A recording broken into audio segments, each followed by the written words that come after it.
Yeah, tēnā koe, tēnā koutou katoa, I'm Selwyn Manning and welcome to A View from Afar. And today we are joined by political scientist Paul Buchanan, and in this episode we will examine how post-colonial blowback has at a micro level impacted on New Caledonia, Gaza, South Africa, India and even New Zealand.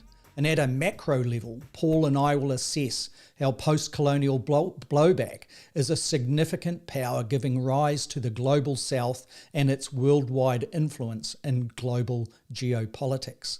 But before we do so, can you please remember that if you are joining us live via the social media platforms, feel free to comment, as we will include perhaps your comments and questions in this program. And we also encourage you especially to join us via YouTube, as on that platform the interaction is especially efficient. Okay, so let's cross to Paul Buchanan and we'll get this episode underway. Yeah, kia ora, Paul. Good to see you back. Yeah, kia ora, Selwyn. For those listeners and viewers who were here when we started to or tried to get going, this allows me to offer a funny story before we get into the discussion. So the problem was I had turned on the YouTube channel because I wanted to see the commentary, not realizing that I already had a commentary box on my original screen. So we were getting the feedback loop from the YouTube channel that was playing on my computer. But the story is this: in the 90s, before I moved to New Zealand, I was given a nickname by my military and intelligence friends. The nickname was Al Muhandis, which is Arabic for the mechanic. And the reason for that is because I am grossly inept at all mechanical things. And once they were able to ascertain that I am indeed absolutely incompetent when it comes to machinery and whatnot, they gave me this wonderful nickname because Al Muhandis in Arabic means the engineer. And the main bomb maker for the Palestinian Liberation Organization back then was a three-fingered guy known as the engineer.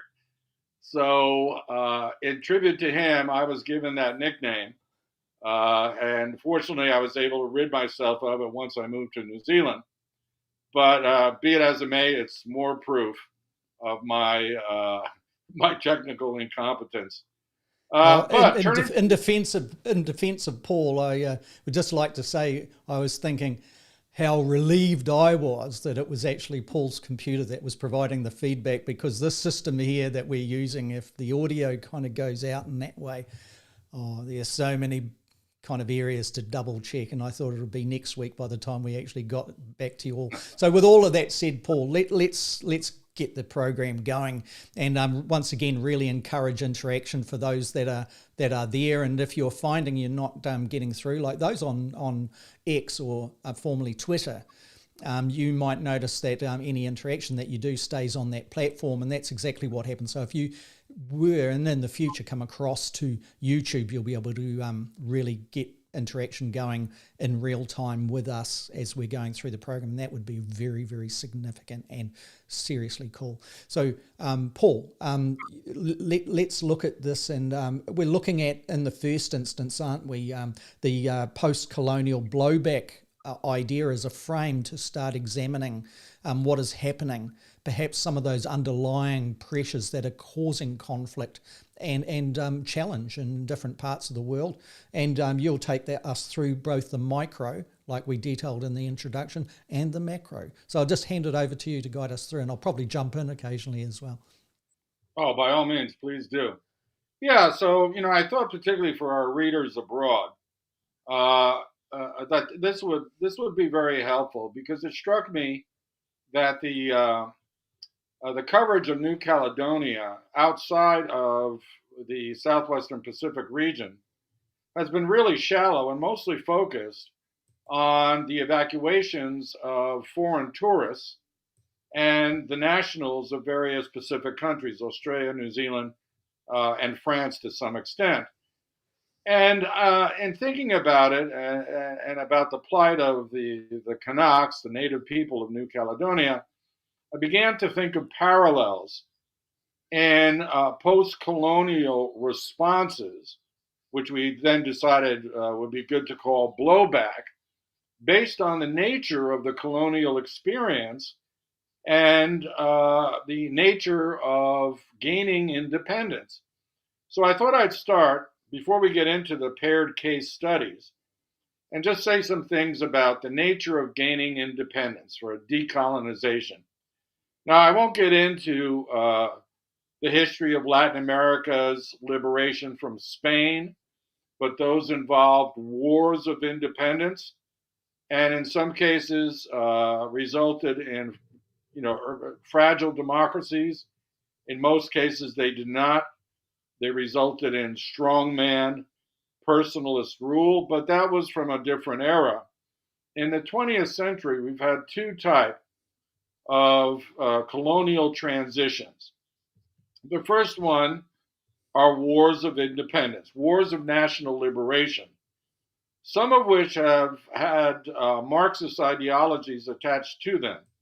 I'm thinking, for example, of Angola, Mozambique, countries like that fought the Portuguese, in some cases in sub-Saharan Africa, fought the French. I'm thinking of the Congo and countries like that, where what resulted from these wars of independence were not democracies, but authoritarian regimes, more often than not with this Marxist orientation. And that goes to one of the axioms of comparative politics, which is that revolutions don't result in democracies.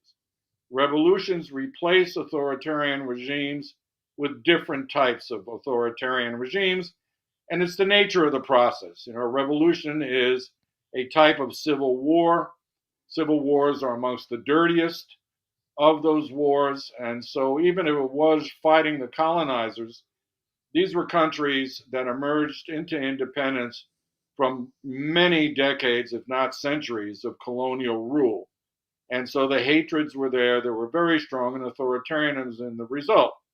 What's important to note is that eventually, as these countries mature, the expectation is that no longer being able to live off the fight against the colonial masters, these countries and their governments will mature into something more democratic or more responsive.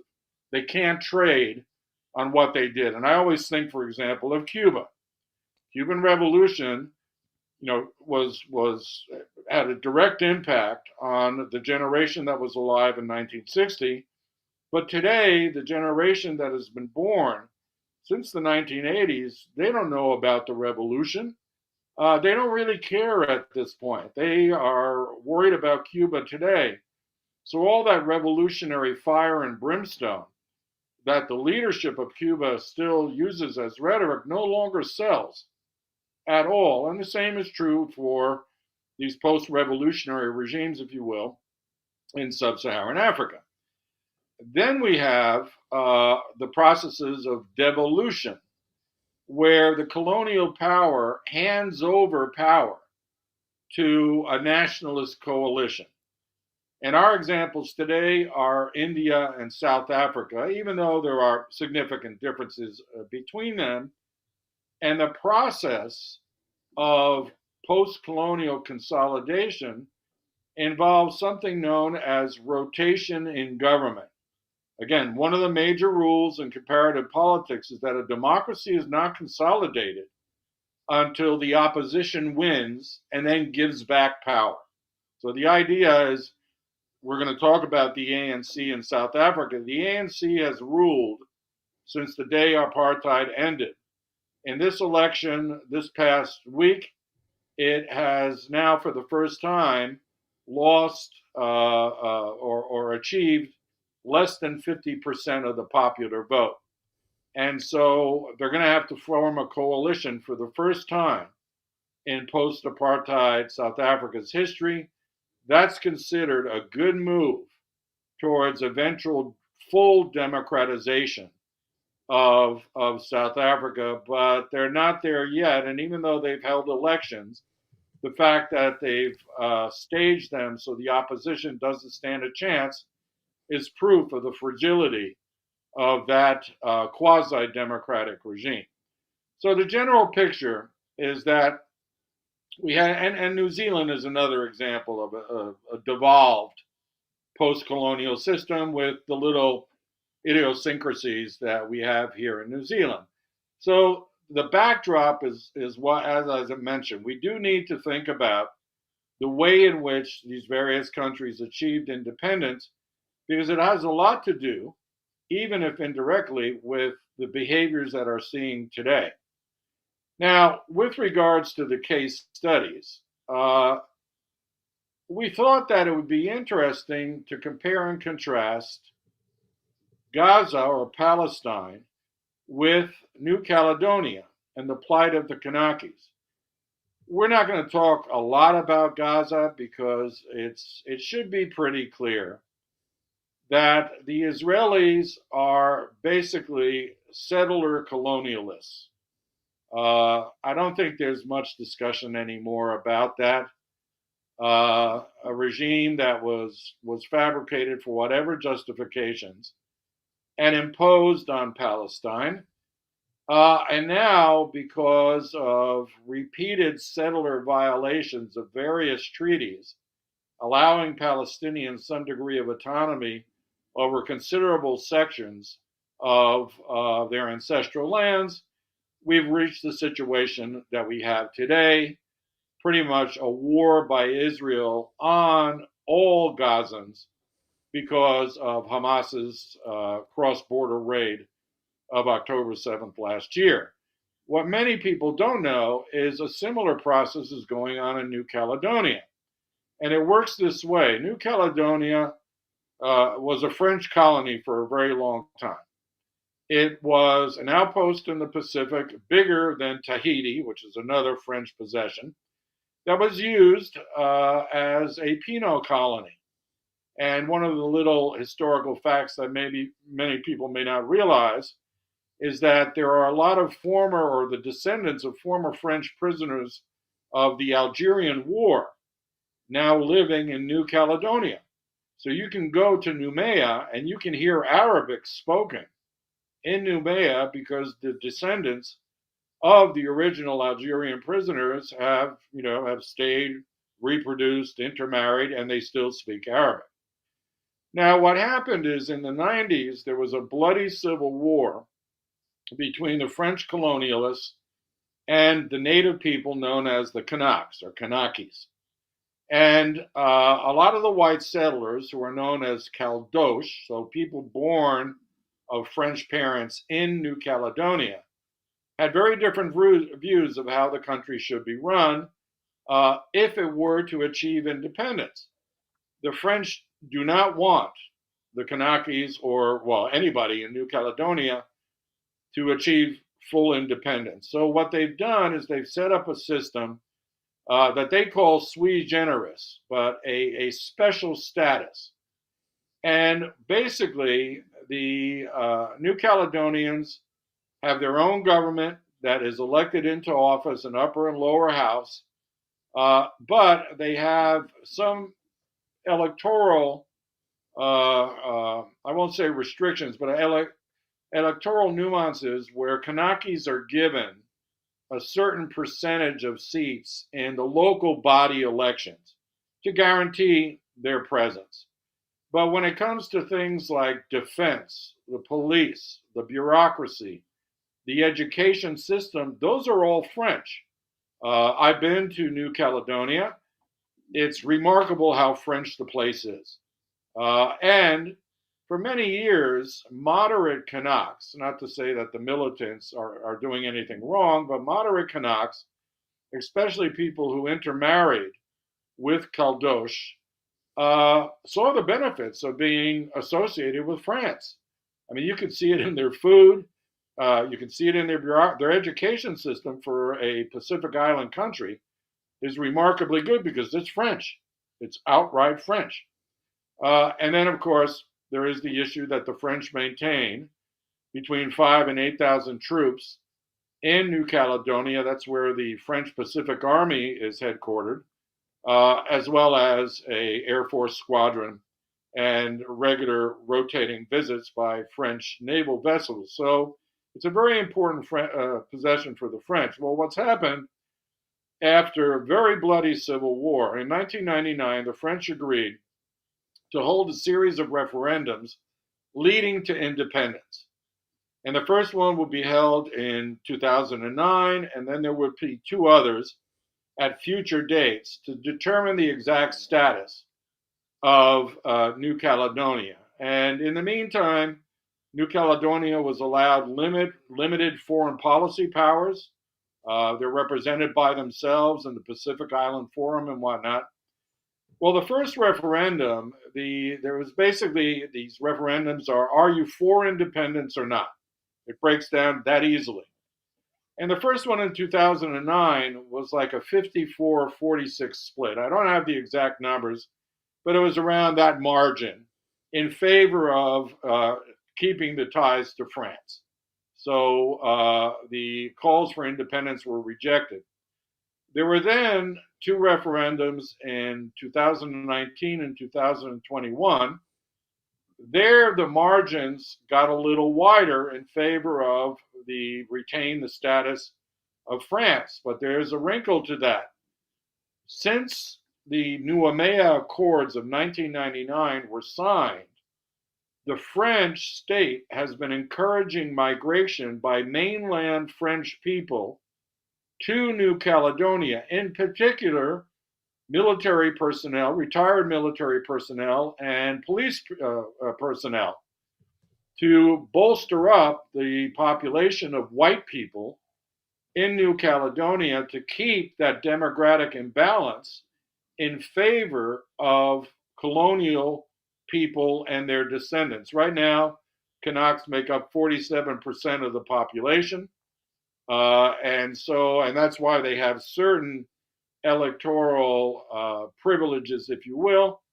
But the margins in the electoral rolls have increased in favor of colonialists, skewing the referendum in favor of those who want to stay part of France.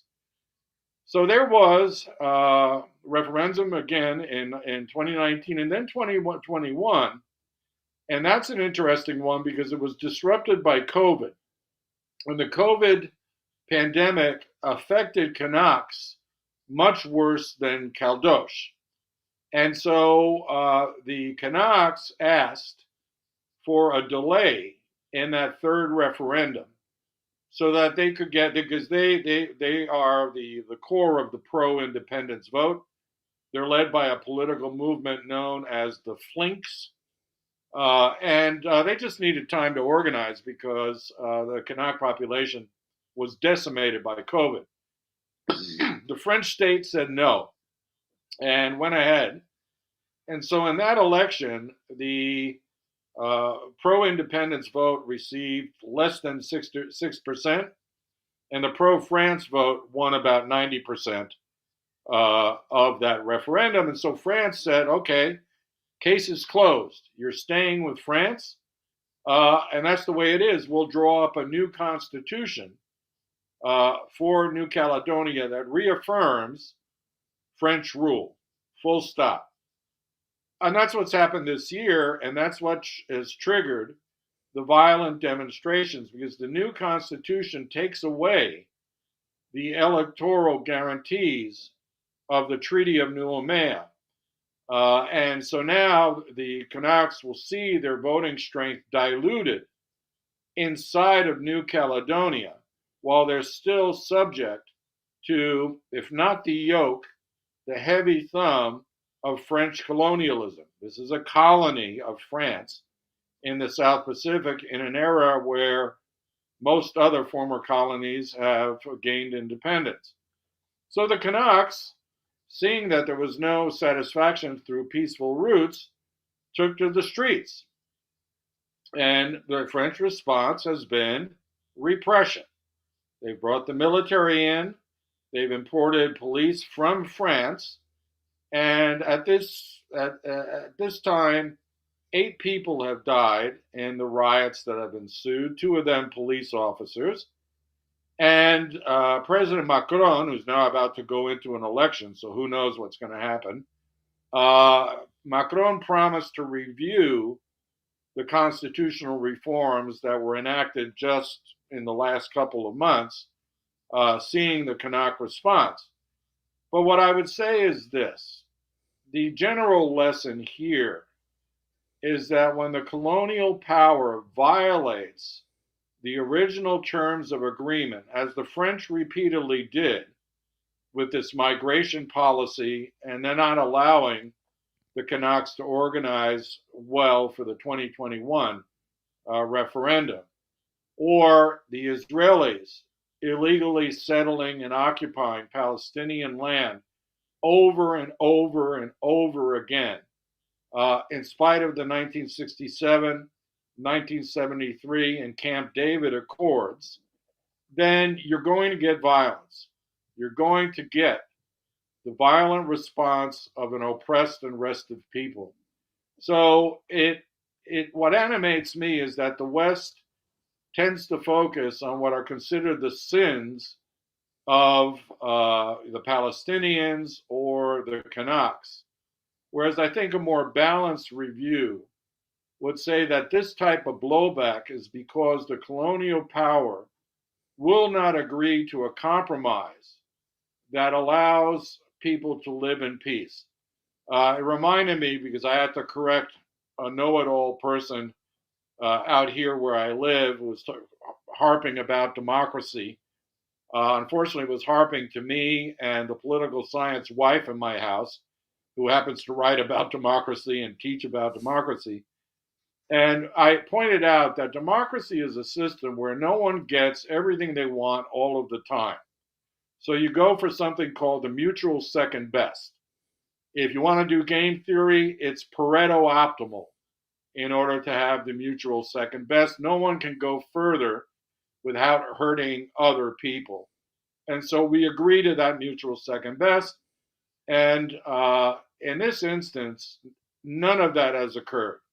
There's been no attempt by the colonial powers to engage the indigenous people at some level that would achieve a durable compromise, and we are where we are. We'll see what the French do. It is amazing to me, given what they're seeing across the world, that they are clinging to this last colonial outpost as if it was the 1950s. I just want to pick up on that point, Paul, if I may, because France is clearly a great example of post-colonial blowback, and you've defined it exactly how I'm sure the audience was anticipating where you would go with this, and given such excellent detail with respect to France and New Caledonia, the Kanak dynamic.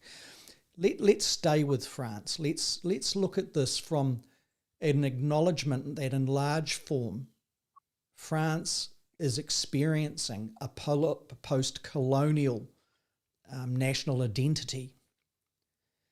And if so, what does that have on the thinking of decision-making relating to territories that it still has its fingers on? And I guess where I'm going with this is discussions that we had and an analysis that we had back in 2022 and 2023, where we defined very persuasively that powers that are in a form of decline become very dangerous bedfellows indeed.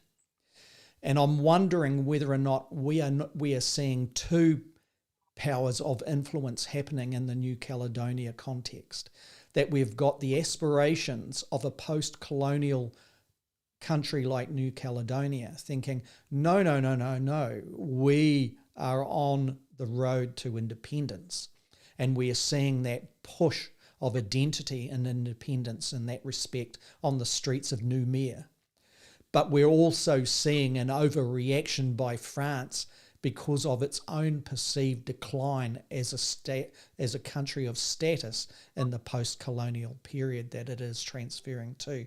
Paul, that is something that I see here, and I'm interested to see what you think, that if you look at it from the point of view of a pair of scales, where is that tilt going? And no one can see my hands, but I'm trying to mimic here the, like the wonderful justice scales. Where are we going with this? Are we going to have the heavy weight of a former global empire forcing its will, or are we going to have the aspirations of many within a nation in the Pacific actually achieving their long-term and in some ways intergenerational ambitions? I'll put it back to you on that point. Yeah, well, for the short term, France is going to have the upper hand in New Caledonia because the Kanak violence, is not fully organized yet. If France refuses to modify its position and at least compromise along some of the major Kanak demands, then it's very likely the Kanaks will engage in a guerrilla war. And this is where geopolitics comes in, because you can be sure that the People's Republic of China, perhaps even Russia, will aid and assist the Kanaks in their anti-colonial struggle, as they did in the 1950s and 60s and 70s in Asia and Africa. Remember a conversation we had a while back, and I will mention the Sahel again today, is that part of the reason why Russia is welcome in the Sahel region in Africa is because they remember the colonial experience. They remember the wars of independence. When Western countries opposed them, because they were allies of the colonial masters, France in the case of the Sahel, and it was China and Russia that supported, aided, armed, trained the revolutionary independence movements. What you've brought in here too, I think, Paul, is, sorry to interject, but it seems very clear to me that what you've done here is inject in an element of globalization, of where post-colonial interpretations can also see from the point of view of a country that was once occupied, that global dominating entities are the new 21st century expression of once was a territorial and constitutional dominance by an offshore power.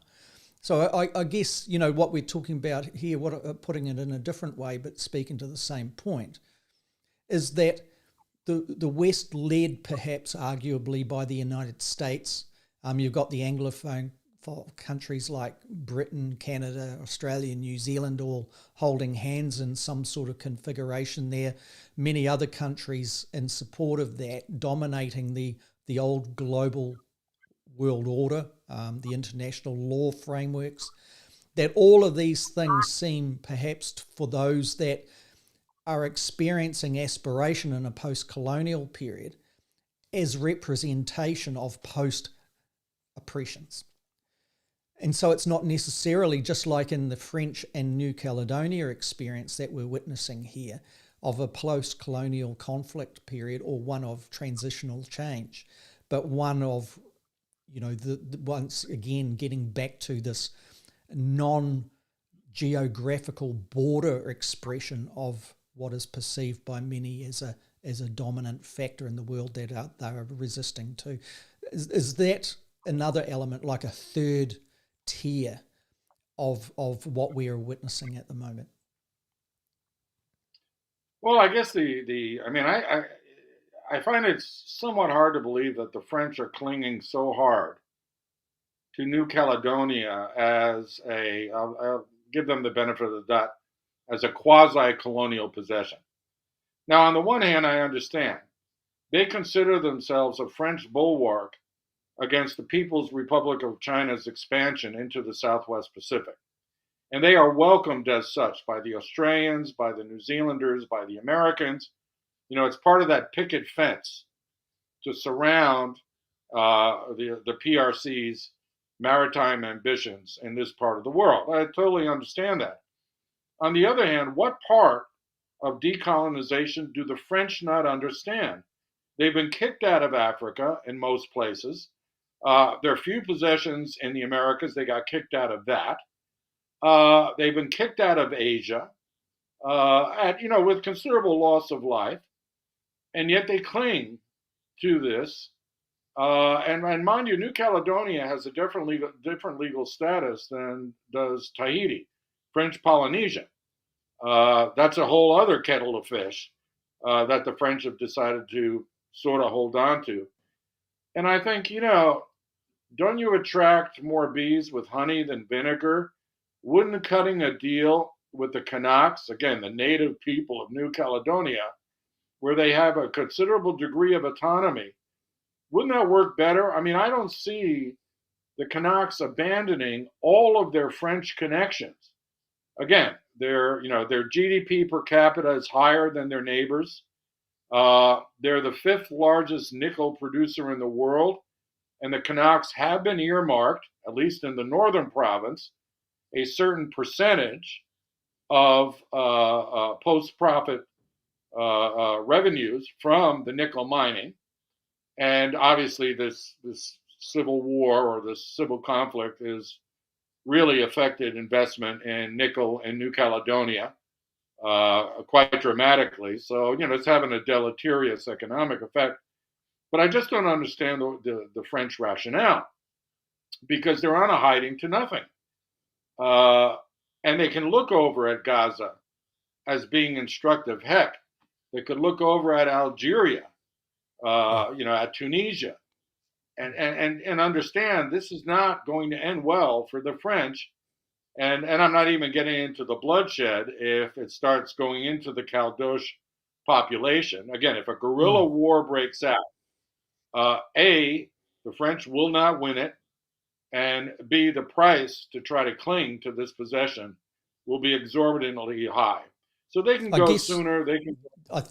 I agree with you 100% on those points. I guess what my comments were earlier was an attempt at a segue between the micro to the macro. And also we can park that just for a short time with respect to global dominating powers that may represent the former colonizers. But let's just park that for a moment. Let's get back to the New Caledonia and French dynamic. And let's do a comparative politics exercise perhaps with New Zealand that has transitioned through perhaps, these types of phases earlier on. If we look at, for example, the aspirations of many in New Zealand, it may be that one would still wish to be more independent from the sovereign, meaning the old country, meaning the royalist-led structure that we have within New Zealand at the moment from the former colonising power, Britain.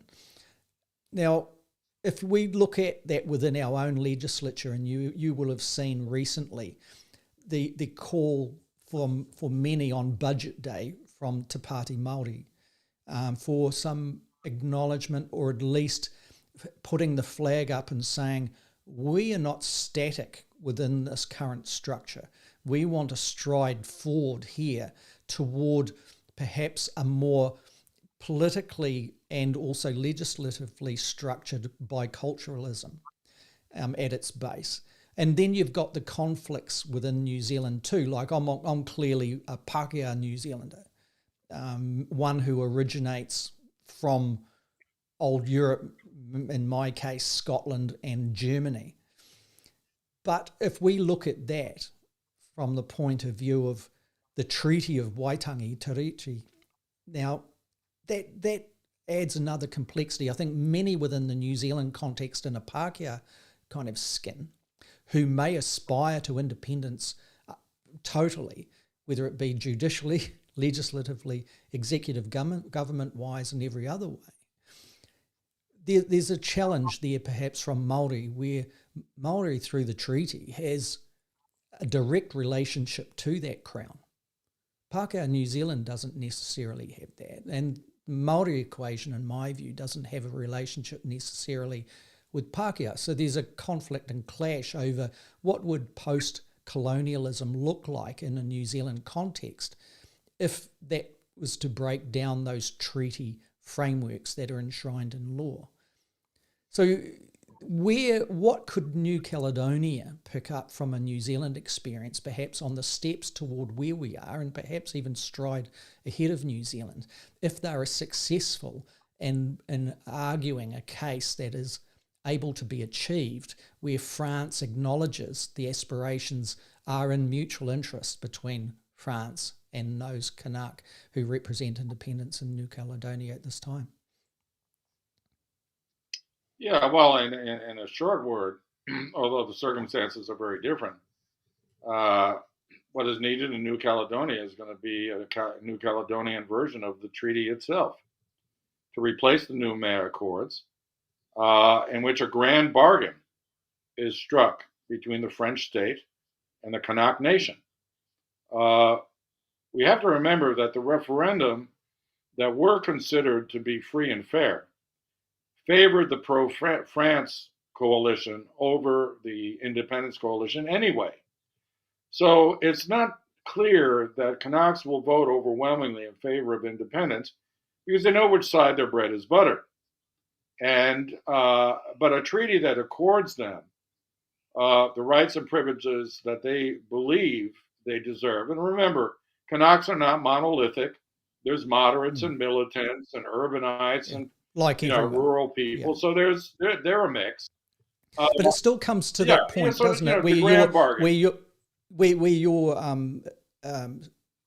suggested structure there still is between the Kanak ultimately and mainland France, Paris. Well, in the first instance, the French-born members of New Caledonian society, not necessarily in that bicultural agreement, and that's something that perhaps it's a nuanced position, but there are parallels to that point with New Zealand. If New Zealand is going to go forward, why would Māori, for example, get rid of the Treaty of Waitangi, the agreement with a direct line of responsibility and recourse to the British Crown?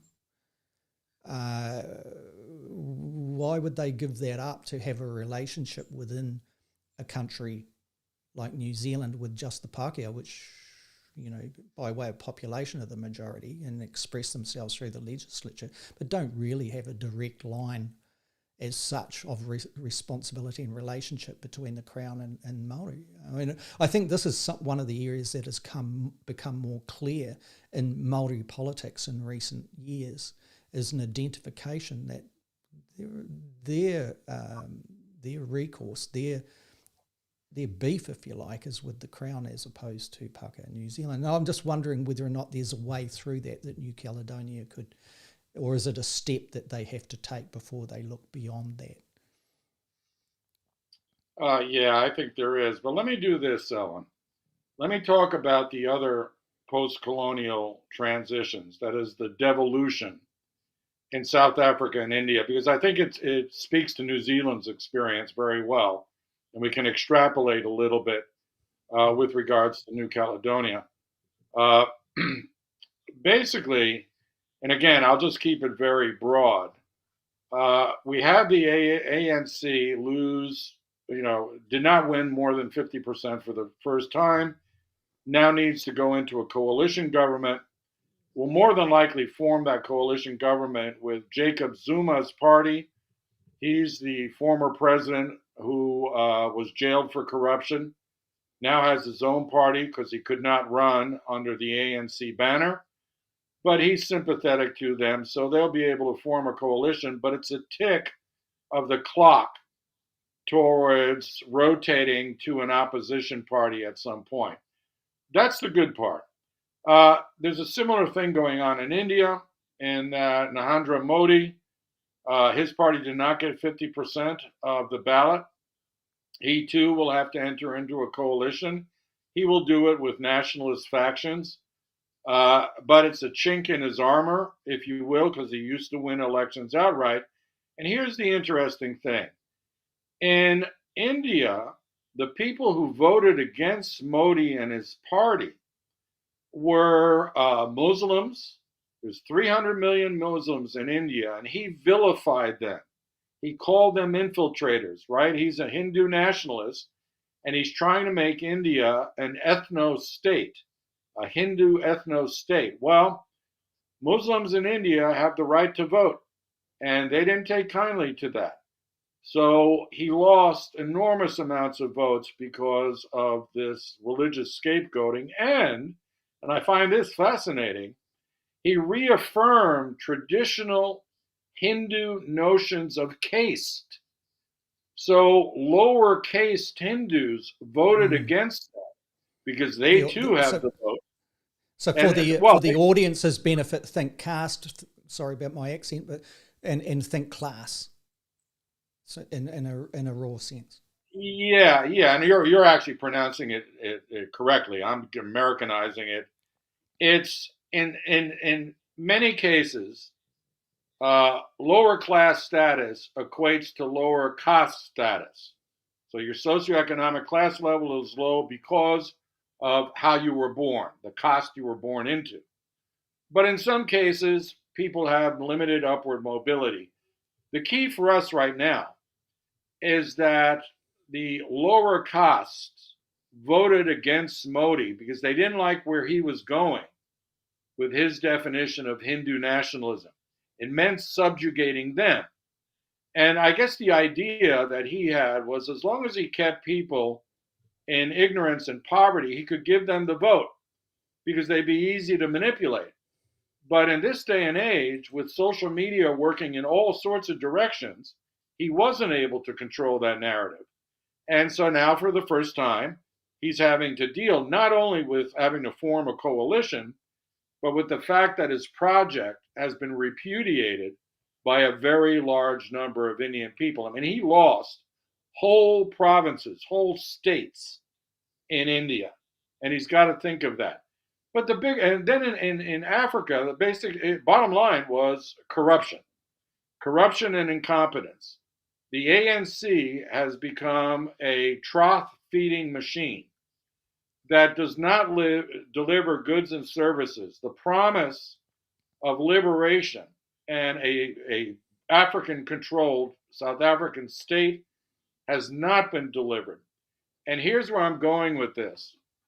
Although devolutions in India and South Africa and elsewhere were peaceful, what you did was you used colonial institutions after the move to full independence.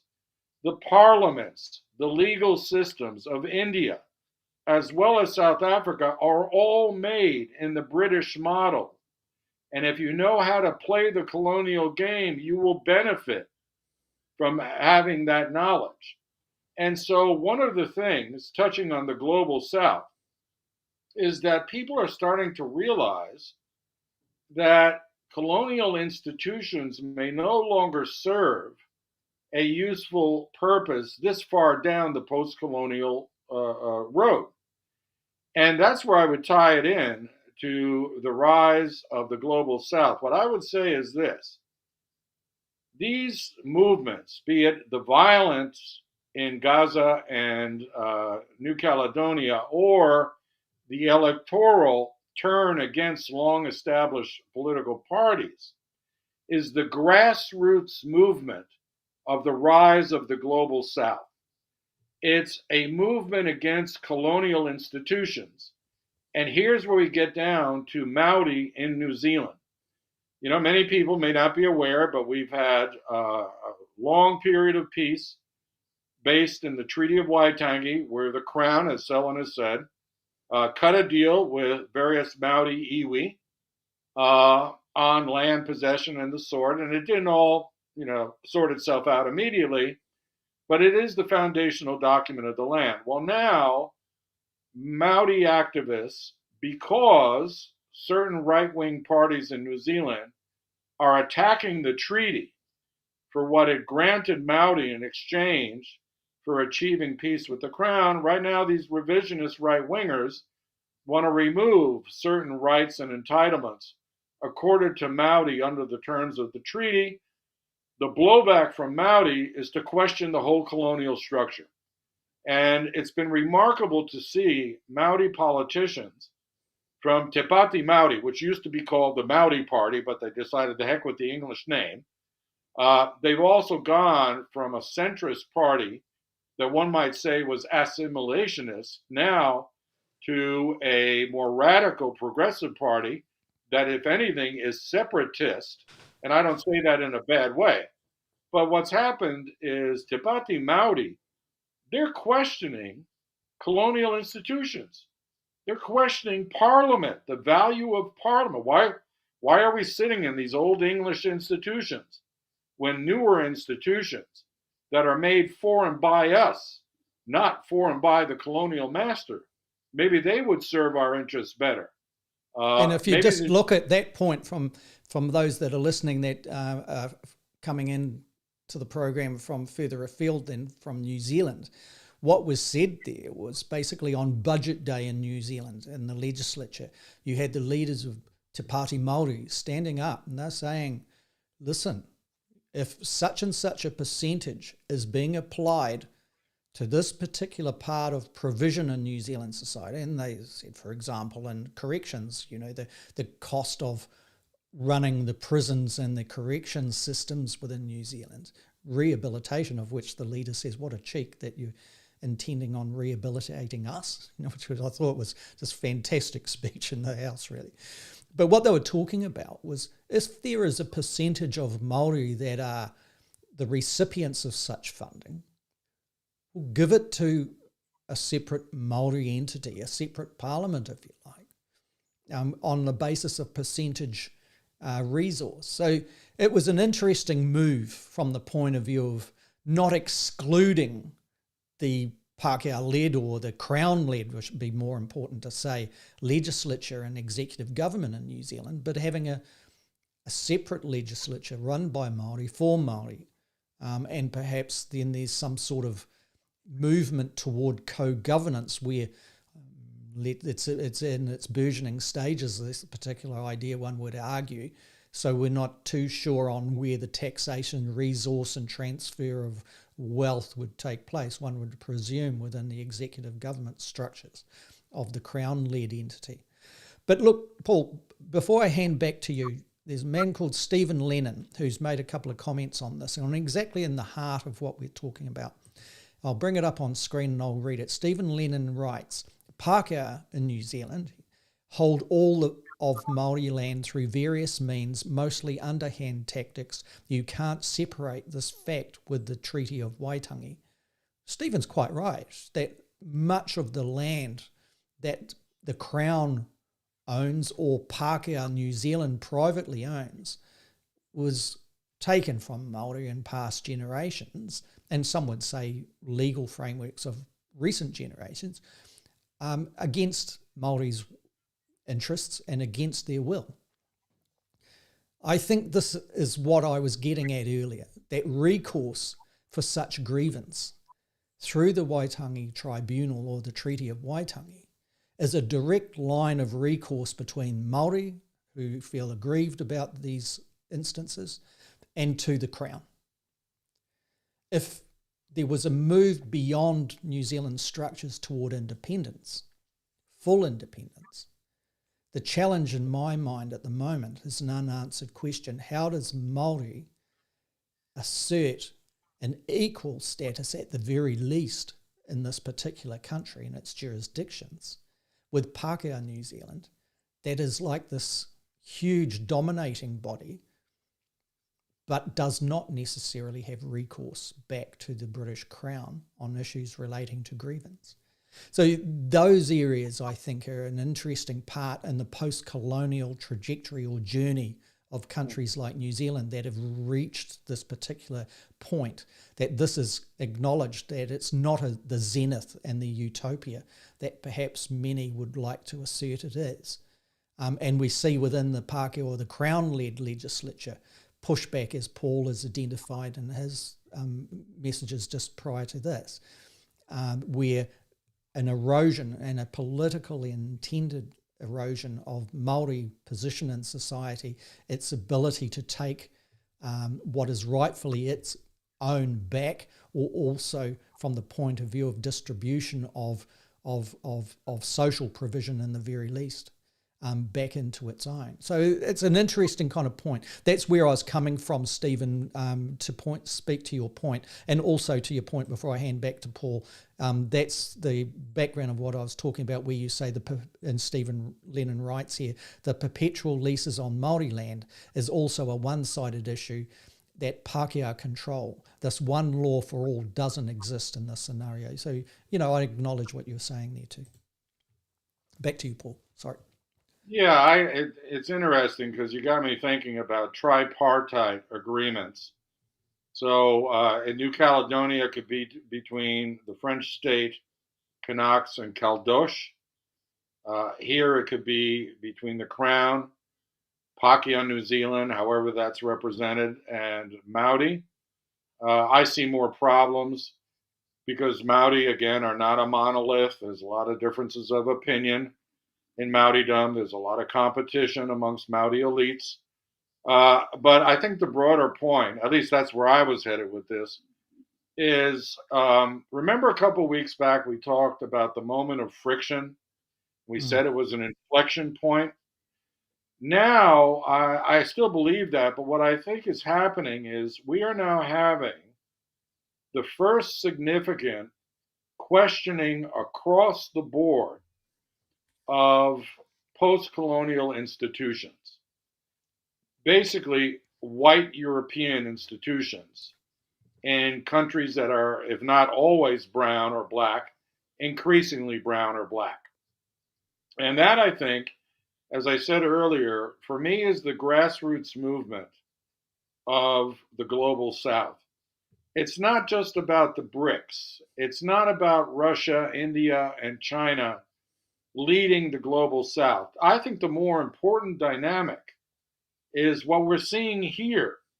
People challenging the status quo and simply saying, these colonial institutions, your parliament, your legal system, do not serve us well. They serve the interests of the descendants of the colonialists. And if you look at New Caledonia, if you look at South Africa, what's interesting, and there's a writer who in 2018 wrote a remarkable article in which he pointed out that apartheid South Africa left all its institutions intact. Whites just withdrew from the governance part of the superstructure, but they're still there. They're the bankers and the insurance agents and all of that. And what they did was they incorporated a select number of political elites into their scheme, and knowing that most of them would be corruptible because they would receive the advantages of the apartheid system without apartheid being in place. Remarkable essay, and I think that's it.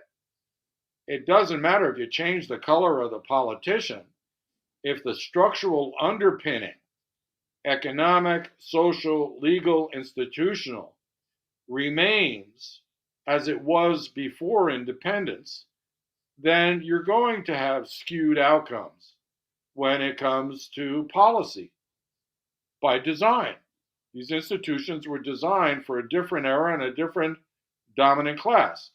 So the questioning by Māori, I mean, when I saw some of those budget day speeches, and of course there was a big nationwide protest led by Māori against some of the nastier aspects of proposed legislation regarding them, I thought to myself, well, Te Pāti Māori is all about political theater. It's the symbolic politics that they're pushing.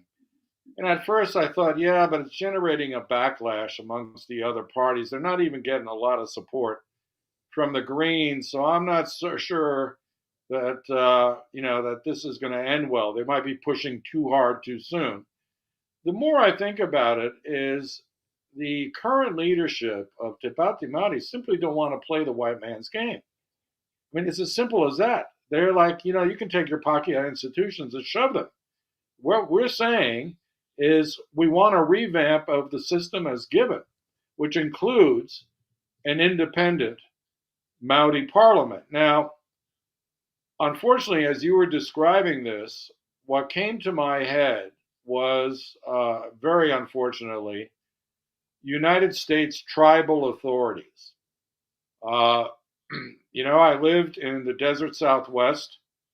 My favorite place in the United States is Tucson, Arizona. And outside of Tucson, there is a reservation run by the Tohono O'odham people, who are an off branch of, it's either Hopi or Navajo. I don't quite have that right. But there's a reservation out there. And they have tribal authority, they have their own police. They basically, what happens on the reservation is governed by the tribal authority. In some parts of the U.S., tribal authorities have done very well. In many others, however, they have not done well at all. And so it's a mixed blessing at best to me, if they're set up along the lines of the United States. And again, I would not use the United States as an example, except to say that there is a possibility to create, if not geographic areas of tribal authority or Maori authority, then certainly a legal system that would address Maori grievances in a fairer way. I mean, we've got a number of hot button things going on here in New Zealand that I think demand greater voice for Maori, because they will be the most directly affected if things go negatively. And so, there are possibilities that are opening up now, but the broader global issue is that all of these are happening simultaneously, and they're forcing many countries to reckon with their post-colonial past, up till now. That is, we got these institutions, we use these institutions, but they're no longer serving their purpose for the majority. Their shelf life is done. And I was going to mention the Sahel, because not only have we talked about it before, but there what you see is a complete rejection by 5 or 6 independent states, Chad, Burkina Faso, Niger, who have decided that the French colonial system, the French legacies, institutional legacies, all have to go. Now, the West doesn't like it because the West influence, the U.S. tried to step in for the French when it came to security. They are now been forced to leave.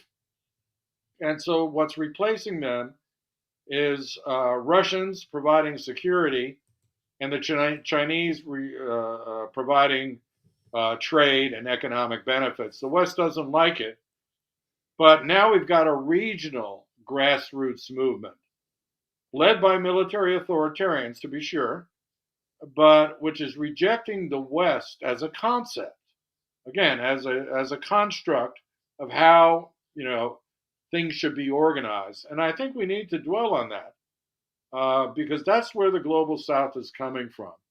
And even in that space that you're talking about, in that region, Burkina Faso, for example, over the weekend had Russian representatives relating to security interests, and where they were re-signing deals assuring stability for the controlling elite, if you like, in Burkina Faso at this particular time. So we're seeing evidence every day of this type of thing.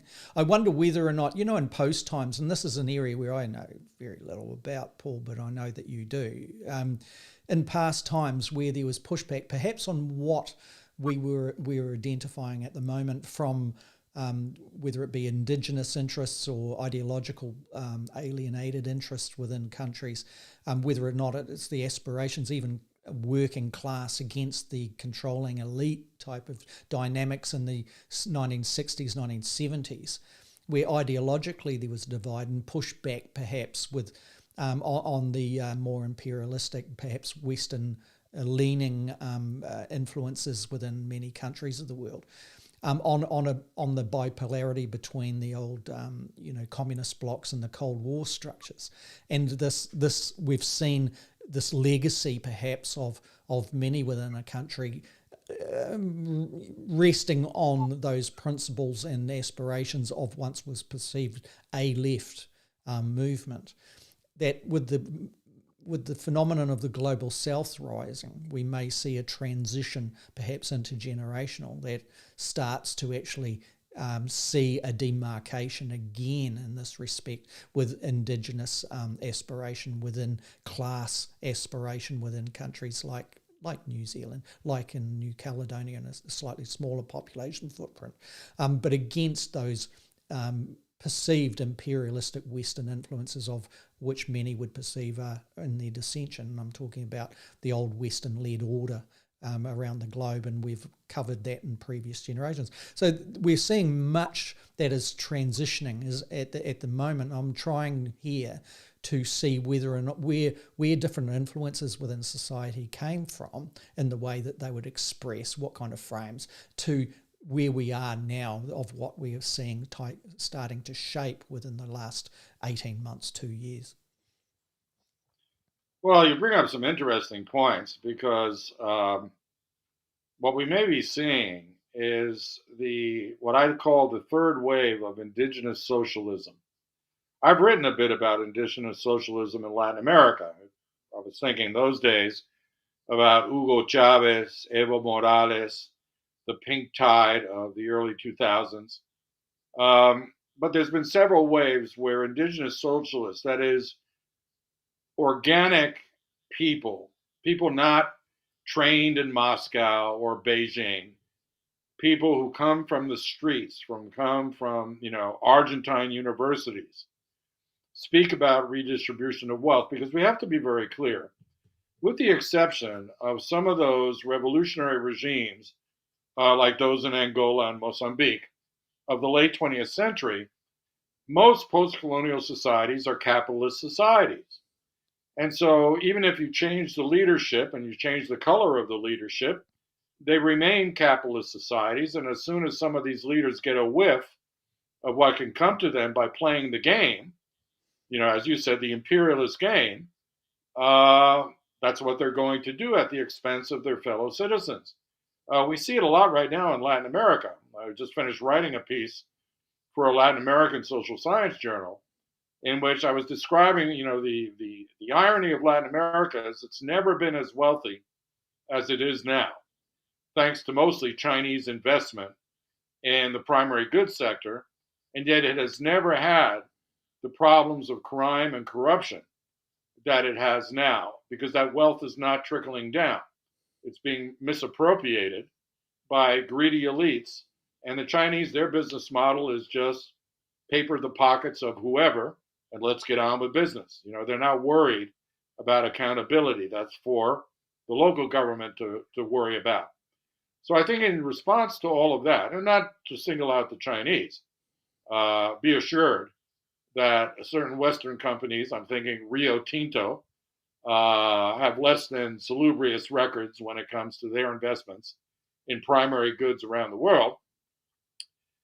This may have generated blowback in the form of a third wave of indigenous socialism, where matters of race, matters of ethnicity, matters of religion are folded into the fundamental matter in capitalism, which is of socioeconomic class. I'm not one of those postmodernists who see identity politics as the first, barrier of resistance in capitalist societies. I'm old-fashioned. I see class and class conflict as what separates out, the bosses from the rest of us, and I think that people are cottoning on to that. But again, remarkably, in many places, simultaneously. So we all have our variations, like the way this new Maori movement is seeing things in good old New Zealand. And so ours are idiosyncratic, but so are the Canucks, so are the non-ANC affiliated South Africans. There's a multitude of parties who are now, some of them, very, very radical and some not so much.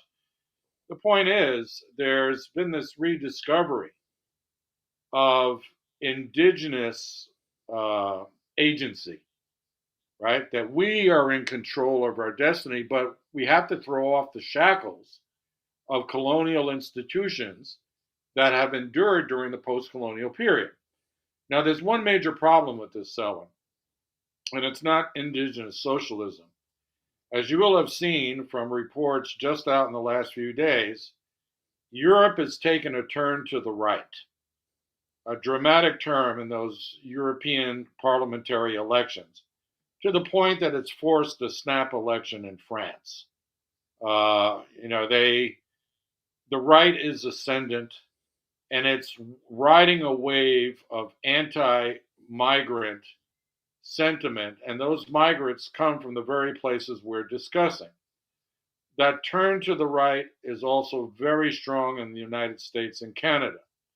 It's strong, unfortunately, in my adopted country, Argentina. And that runs counter to the global South's emergence. The northern right hates the global South. In some cases are just outright racist and xenophobes. But we've got a problem in that, let's say France. I'm no big fan of the French state.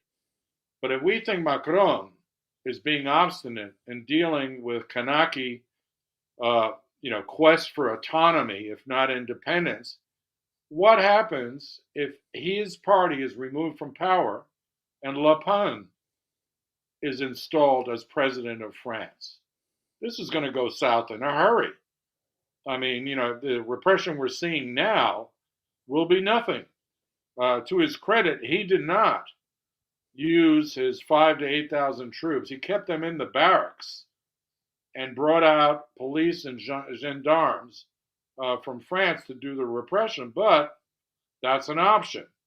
So I'm seeing the movement, the political movement in the North, as being not accommodationist. To the contrary, it's confrontationalist of these trends that we're describing in the global South at a grassroots level.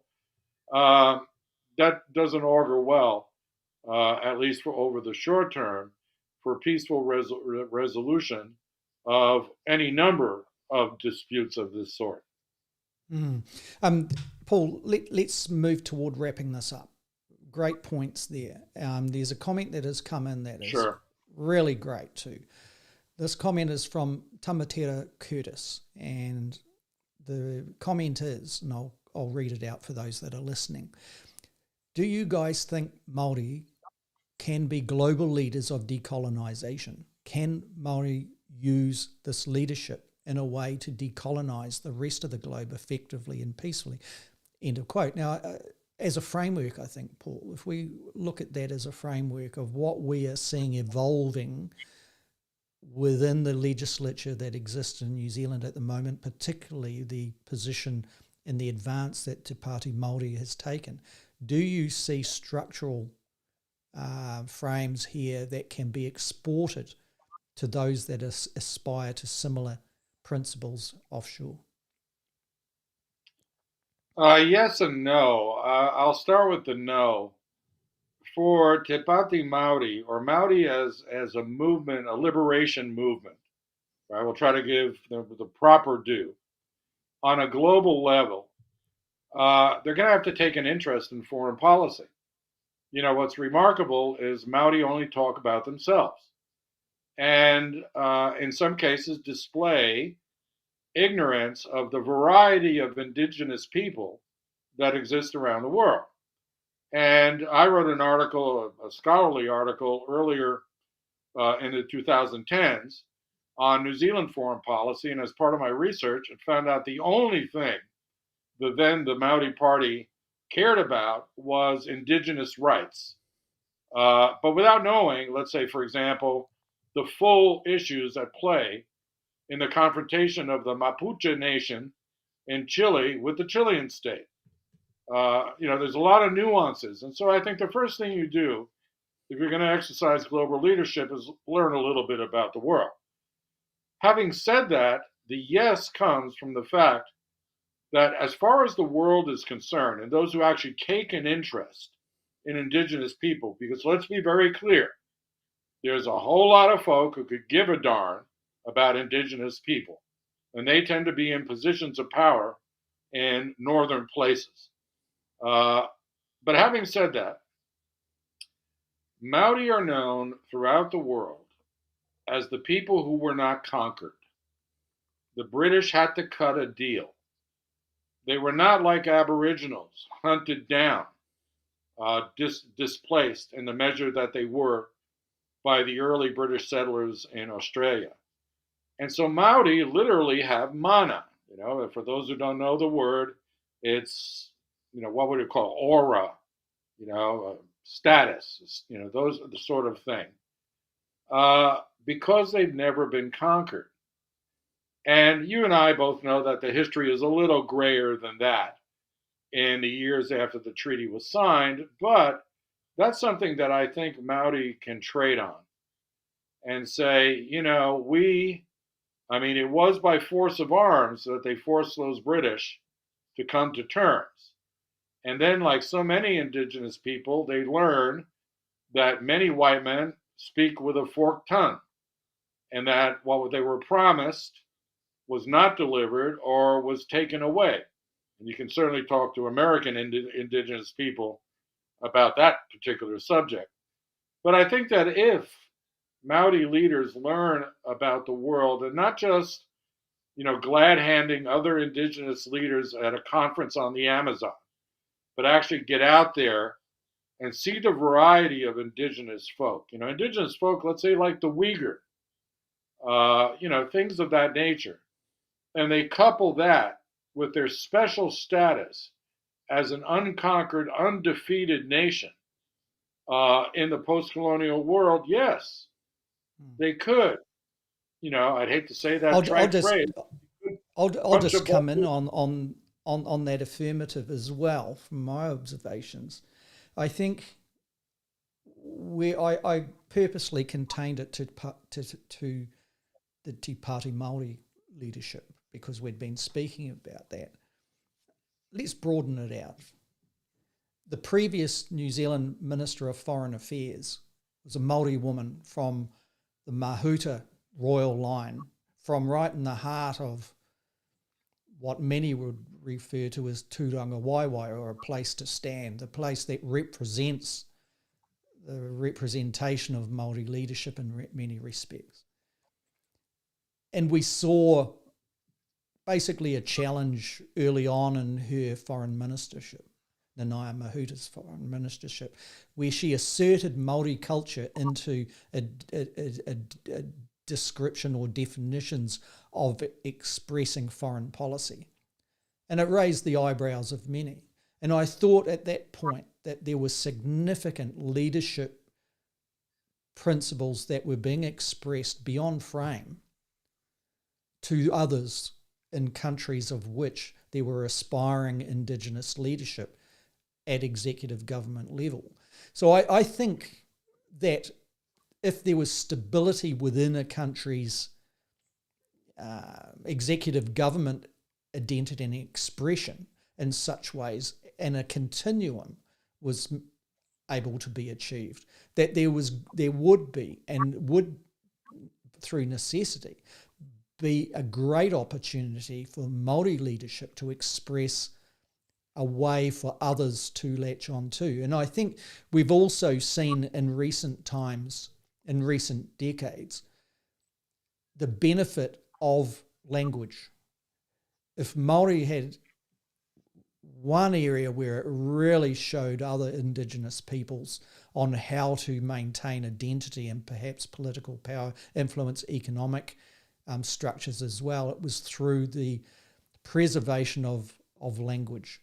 And we're seeing now the benefits of those visionaries, I would argue, like Peter Sharples and others, with the Kohanga movement here in New Zealand, within our legislature, speaking a fluency of Māori language that surpasses most in the legislature whose primary language is English. And that kind of leadership, I think, is not just aspirational, but it's effective, and it's a guideline on how others can do the same. Don't lose the Indigenous identity through all of the cultural influences. But getting back to structural, that's another case in point. And I suppose it's subjective too. And if we looked at perhaps New Zealand's arguments relating to the late 1980s, where there was a global dominance of security that rested on the deterrence doctrine, and New Zealand as a small nation challenged that and says, well, actually, we don't agree with the deterrence thing. And you and I have had many discussions on this particular thing, and it coming from different polarised positions as well often. So I think that New Zealand in some ways, in some small ways, exported that principle of small nation identity even into the security apparatus. It would be wonderful to see cultures like the Māori culture expressing globally on ways of security, defence, aspiration, economic gain, economic geopolitics and geoeconomics. And certainly we're seeing the beginnings, the burgeoning kind of areas within New Zealand, a challenge to New Zealand's current framework that at the very least stimulates interesting debate. Paul, I'll just let you wrap up and have the last word, and we'll close the program. Yeah, you make a very good point about Mahuta as foreign minister. I neglected to mention her, and it's very good you did, because this last Labour government did try to put Pacifica values into everything they did, including foreign policy. You know, it wasn't just limited to her role as foreign minister. The downside is that now that they're gone, this reactionary coalition is trying to undo everything they did with regard to Maori values, Pacifica values, and public policy. Moreover, even when she was in office, Mahuta was surrounded by Pākehā officials. And I think, you know, what needs to happen is there needs to be more recruitment of Maori and Pacifica youth into the foreign ministry. You know, not just the so-called ministries that tend to Maori and Pacifica people, which unfortunately the right now uses as a euphemism for welfare and, you know, that's public housing. I think no, actually into areas of government where they have been traditionally underrepresented, such as foreign affairs. And maybe that will have a snowball effect or generate some momentum. Or we try to pass legislation that enshrines some commonly accepted definition of Maori values into all policy making, including foreign policy. Harder to do, but not impossible.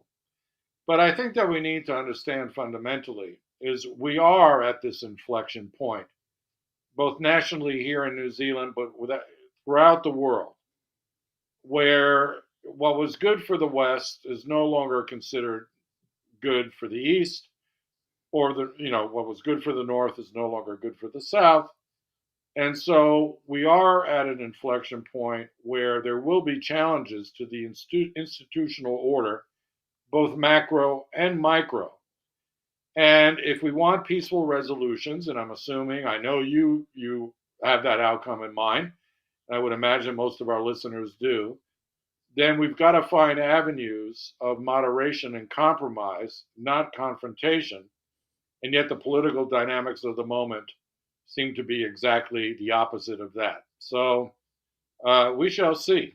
You know, cooler heads may realize that we're headed towards an era of conflict, I would say unseen in modern world history, if those trends keep on as they are and no resolution is offered. So all we can hope, and maybe an incrementalist strategy, region by region, country by country, will be the building blocks to stave off this large confrontation between North and South. But quite frankly, I'm not going to hold my breath, at least over the short term. Thank you for your comments, Paul. Thank you for all of those that had joined us for the live recording of A View from Afar. For those that have come through on X, formerly known as Twitter, and you're considerable in number, and that's excellent and encouraging, I urge you to go across to YouTube as well and to put in a search, Evening Report, Paul Buchanan, Selwyn Manning, any of those words, A View from Afar podcast, and come across our channels and subscribe and be notified of future programs that are coming up.